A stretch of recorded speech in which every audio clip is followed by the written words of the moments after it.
Segaon road पर ब्रह्मण नायक lawn के पास बोलेरो एसटी बस और ट्रेवल्स के बीच तिहरी दुर्घटना आज 2 अप्रैल को सुबह करीब 5:30 बजे उजागर हुई है, जिसमें 5 यात्रियों की मौत हो गई और 20 से 25 यात्री घायल हो गए।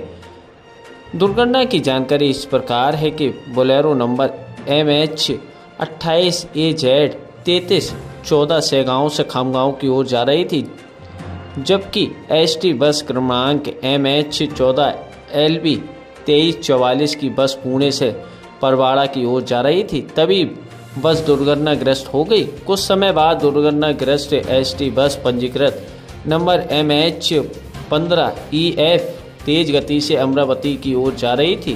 बस 4041 एक एसटी बस से टकरा गई। इस दुर्घटना में कुल 20 से 25 यात्री घायल हो गए हैं तथा 5 यात्रियों की मौत हो गई है। बाजूला एक बोलेरो गाडी पण आहे, तिथं आपले कौटली मेजर उभे होते आणि त्यांनी सांगितलं आम्ही तिथे थांबलो। नंतर ताबडतोब फोन केला आपले पवार साहेब, अडिशनल किलोला साहेब व ताबडतोब तिथं बंदोबस्त पोचला। जवतार ॲम्ब्युलन्स पोचली। आमच्यासारखेच कार्यकर्ता म्हणून शहा, नंतर तुमचे मानिक नवरे वगैरे 25 सामाजिक कार्यकर्ते पोचले। लवकर रुग्णांना तिने हलवलं आणि इथं लवकर ट्रीटमेंट मिळायला मला वाटतं की रुग्णांवर ताबडतोब उपचार झाला।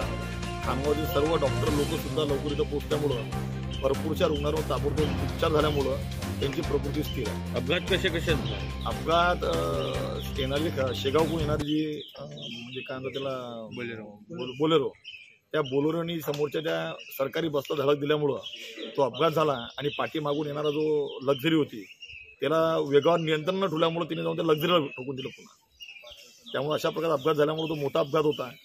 पण त्यामुळं फक्त मला वाटतं की बोलेरोमधले 4 लोक त्यात मृत्यू पावलेले आणि एक लक्झरीमधली एक महिला मृत्यू पावलेली। आपण घटनास्थळी पोहोचले त्यावेळेस काय दृश्य काय होतं नेमकं? दृश्य म्हणजे